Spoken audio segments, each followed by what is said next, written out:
Yes, words of wisdom for everyone to live by, I suppose. This morning, of course, is Labor Day, and we're going to be talking issues of labor on the early morning show. We have with us two guests, Dr. Jerome Tilak Singh and Mr. Lesmore Frederick. They're both. Mr. Frederick is from the Cipriani Labour College, and of course, Dr. Tilak Singh has his PhD from the University of the West Indies in Labour. We're going to start by looking, perhaps, Dr. Tilak Singh, at the whole history of labour and the conditions under which the labour movement as we know it today was really formed. Right. Good morning, listeners. Good morning. The conditions in which labour started off were conditions which were extremely brutal. Conditions in which the British employers were concerned about profits. They were concerned about exploiting the ex-slaves, the free Africans, and they were also concerned about maximizing labor from the indentured immigrants that came from India, the Chinese, the Syrians, Portuguese, and later the Indians from India. All these oil companies, all these sugar companies were concerned about was trying to maximize what they could get from labor. And as a result, things like housing was bad. In the barracks, there's a lot of diseases. The wages were very low. There were no safe working conditions. Right? And what I find interesting is that the early Working Men's Association, the first real labor organization, the Working Men's Association, formed in 1894, later changed to Trinidad Working Men's Association, the name. This organization started off in Port of Spain. It was urban-based and it comprised mainly of African people, right? So it started off, the first trade union started off as a labor organization, and they were more concerned about people such as carpenters, railwaymen, small masonry, small workers. They were not so much concerned about the agricultural labor force, right? The oil field industry had not yet developed. So they were more concerned about these people in the trades, the trade industry. All right. What about the conditions were such that you said there were bad conditions. Right. If you and the labor movement was formed, if you were to look at the conditions under which organized labor operates today, how would you make an assessment of that? I think that organized labor today they have undergone a considerable progress. I believe that when you look at the benefits, when you look at the tactics, collective bargaining, negotiations, the manner in which it is done in a very professional manner. And I believe they have progressed, they have evolved in a very good manner. And even the way that they organize their protests are not overly radical. These protests they are geared towards trying to bring the employers to the negotiation table with a good wage packet or to improve conditions. Lesmore, I know this is part of your specialty as well. I mean, if you look at the labor movement today, what are your own thoughts about the labor movement today as opposed to what was organized labor 50, 60 years ago? As I see it, it is more challenging today, in the sense that, well, when you look at the economic factors, change in business strategies, the fact that you now have the transnational corporations into our region, by and large, I would say globalization has made the work of the labor movement more challenging. We have moved away from the Keynesian economic model towards one of flexibilization. And flexibilization, in a sense, takes into account issues like downsizing, and downsizing has serious implications for unemployment and, by and large, a decline in the membership of the labor movement. So that the labor movement today is not only facing issues pertaining to collective bargaining, but also the issue of unemployment and survivability of the movement itself.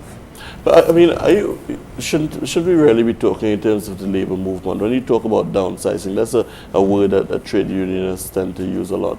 But you would think that what really has occurred was a transformation, particularly in Trinidad sense, a transformation of the economy and a requirement for labor to retool itself and for individuals to retrain and go into different aspects of industry and so on, and that is a process that occurs with some regularity throughout the world economics.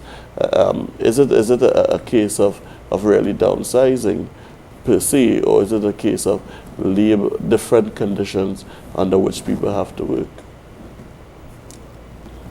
How I see it, that the issue of globalization is being raised. And globalization, the response to globalization from the business sector it involves restructuring. And as I said, restructuring involves downsizing the workforce or multi-skilling. So we say functional flexibility, financial flexibility. All of that means at the end of the day ensuring survivability of business. But at the same time, when we look at our market conditions, as far as employment is concerned, that has been a problem for Caribbean governments, Caribbean economic problem.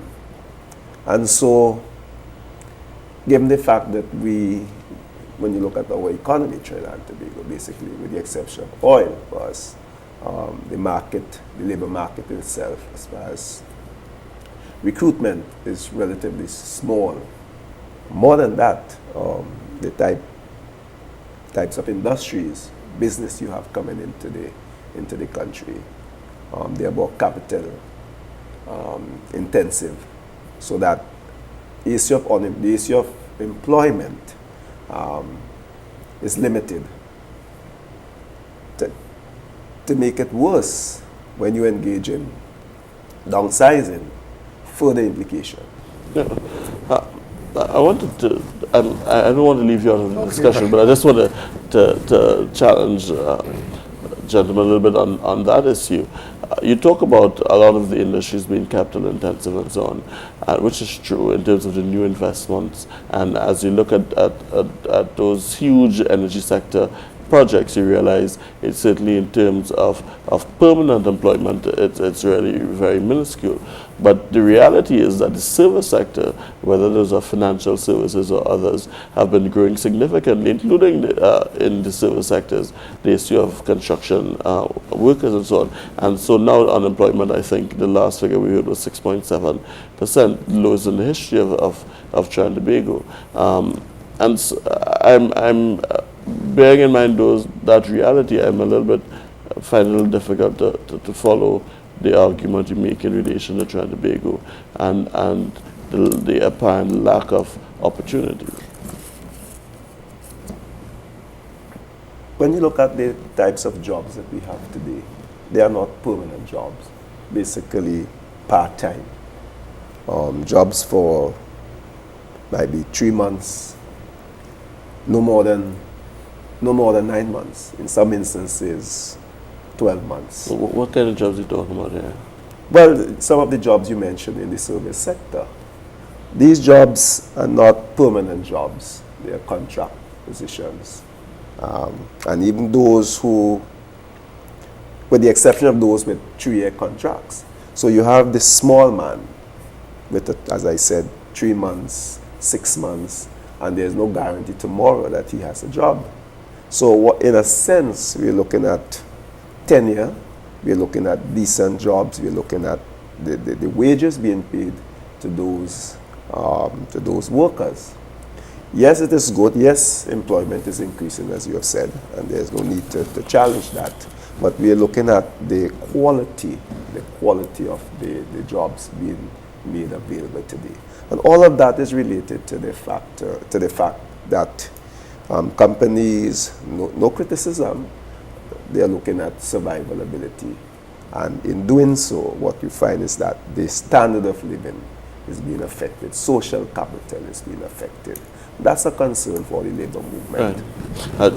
Jerome, in terms of the labor movement, if you look at the labor movement from its inception to now, what do you think has led to the breakage of the in terms of lack of unity, then unity, lack of unity? Right. What do you think has been responsible for this? Is it that the labor movement has been unable to come together? Is it outside forces have influenced the process?